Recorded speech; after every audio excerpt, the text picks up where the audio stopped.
So today I'm going to be discussing the history of cross-dressing and how we approach the history of cross-dressing, especially in order to try and recover trans and queer identities within history. So first I'm going to kind of discuss how historians in the field has been treated, the development of dress history and trans and queer history, and then I'm going to kind of give some examples and ways that certain figures have been looked at.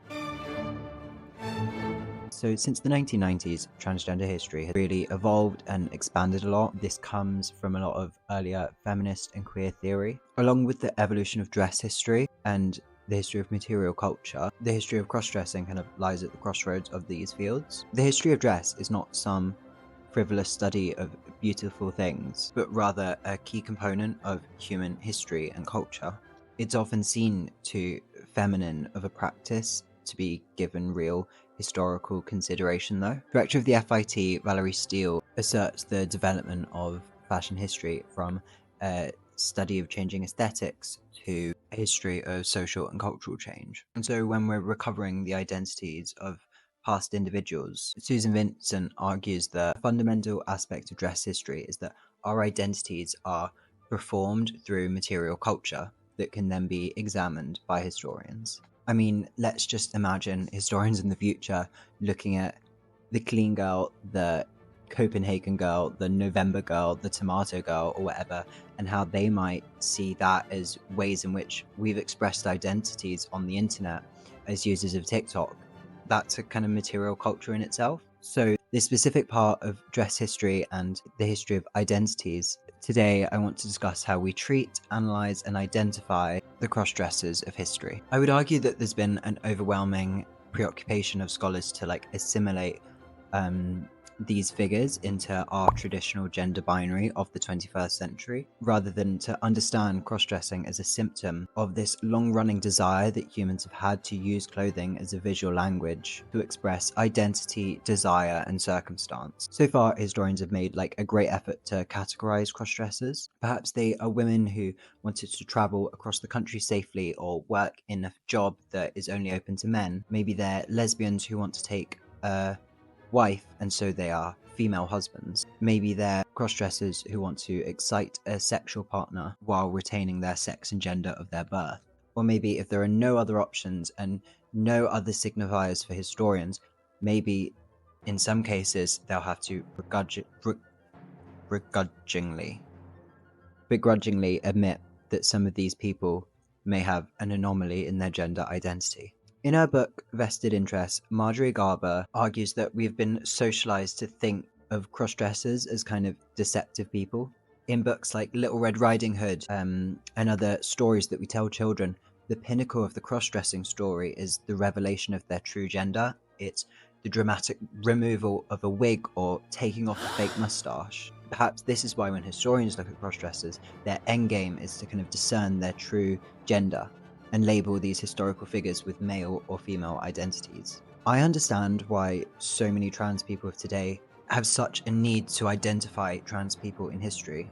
So too, gay people find comfort in finding same-sex couples in human history. When you're constantly told that your life and identity and personhood is some abomination of modernity, finding grounding in similar people across history and human culture helps to validate and reinforce your right to exist. Yet, in the writing and reconstruction of history, we must acknowledge the cultural differences of our time and take care not to stray from sources into fantastical ideals. So I want to see how we look at the history of dress and the history of cross-dressing to find how, as people across time, we use this expressive language of visual culture in our identities that for many people has taken the form of this complex navigation of gender identity and gender systems specific to their time. For others, we can see them living a kind of forerunner of transgender existence, even if it isn't what we would call so specifically a transgender identity in the 21st century.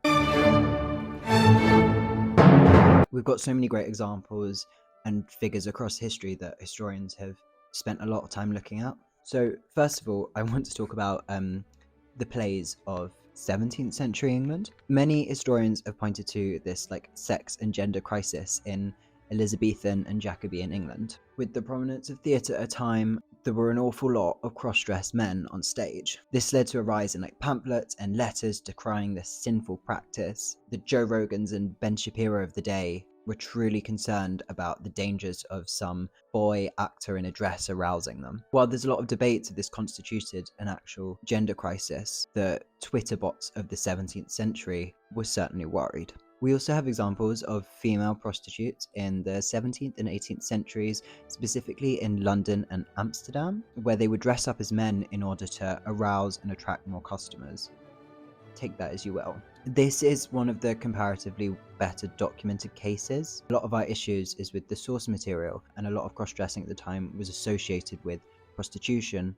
We have court records, because a lot of them are being arrested for this. Whereas with other cases, other reasons why people might cross-dress, we have a lot less sources. Even if the court records are a very biased source, they're at least something. With so many of these people engaging in day-to-day practices, if they were to live in this way, they are not recording, they're not leaving a trace for historians to pick up. Perhaps one of the most famous cross-dressers is Chevalier d'Eon. I'll be referring to Chevalier as them, because otherwise it will get too complicated. Operating in the 18th century, Chevalier lived the first half of their life presenting male. They were a spy and diplomat in France. They were stationed in the court of Elizabeth Petrovna in Russia, and Chevalier would likely have attended these metamorphosis balls that Elizabeth would put on, where all the attendees would have to dress as the opposite sex. Catherine the Great even wrote in her letters how attractive Elizabeth was in this male attire. It wasn't a caricature, she wasn't in drag. The Empress was presenting herself in this masculine form that she pulled off and carried off so well. d'Eon also worked in London, again as a spy. It was in London that they began presenting as a woman, explaining to London society and the French government that they were estranged from at the time, that they had lived the first half of their life pretending to be a man in order to have their career or whatever. At the time, both the British and French governments then legally recognised Chevalier as a woman. It wasn't until their death that it was discovered by society that d'Eon had not been born a biological female. Historian Gary Kate has looked at the case of Chevalier, arguing that this is not someone with some transgendered identity, but instead a political opportunist who utilised changing gender roles in the 18th century for his own ends. Kate's argument falls kind of flat for me, and certainly doesn't strike me as an objective historian, given his use of the word freak to describe people who have medical conditions like gender dysphoria. But nonetheless, this analysis of historical cross-dressing to help to identify and explain and understand gender systems in the 18th century is really important, and why I'd certainly recommend reading some of this work. There's also been a discussion around the role of childhood in historical cross-dressing. In their own writing, L'Abbé Choisy, a cross-dresser from France again, refers to an effeminate upbringing from their mother as a source for their cross-dressing tendencies. Yet dress historians will note that childhood in 17th and 18th century France was certainly not a gendered experience, and Louis XIII's distinctly masculine upbringing was recognised as an anomaly. There's also a well-known link between cross-dressing and homosexuality. The Great Sodomy Company was a group of Napoleon III's soldiers found to be cross-dressing men who were engaging in homosexual acts, which was a great embarrassment to the military at the time. We've also got the case of De Lacy Evans. This was a person who emigrated from Ireland to Australia in the 19th century. On board the ship, they presented as female, yet in Australia presented as male. Historians have so far put a lot of emphasis on Evans as a female husband who wanted to take a wife in this new country, and so presented as a man, rather than any sort of transgender individual. And while we don't have any authoritative evidence either way, Evans is this example of how, if we're trying to identify gender identities versus sexuality and other circumstances that especially women would be in, the historical sources really fail us. Gretchen van Slyke looks at the case of Rosa Bonheur in 19th century France. She's someone who was given an exemption from French laws at a time that forbade women from wearing trousers. Over the course of her life, she presented in a variety of gendered clothing. Yet, in looking at her own autobiography, her refusal to adopt a male pseudonym professionally, and her specific feminist aims, Slyke manages to find a rare case where we can convincingly discern the identity of someone in history and the motivations behind their cross-dressing.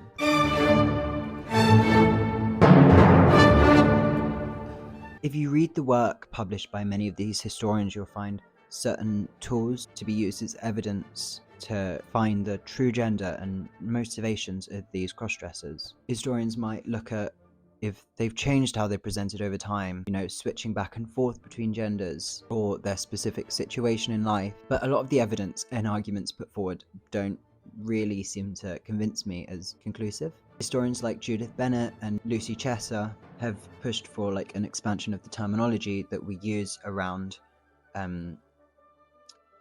people who would transgress typical gender roles in history, with terms like trans-approximate lives or lesbian-like people. This is so that we don't erase certain experiences that different people will have had that we just can't really say for sure. Marjorie Garber argues the importance of understanding these cross-dressed individuals in the third space. We don't need to identify historical cross-dressers as either male or female and trans or lesbian, but just people who transgressed gender boundaries. I think when we look at these people in history, it's important that the language we use today, like transgender, has been evolving and has been constructed to be used specifically in the 21st century. It's used to articulate certain ideas that are so contemporary to us. Yet the history of dress is such a useful tool for us to read the visual languages and articulation of people in the past and looking at historical identities.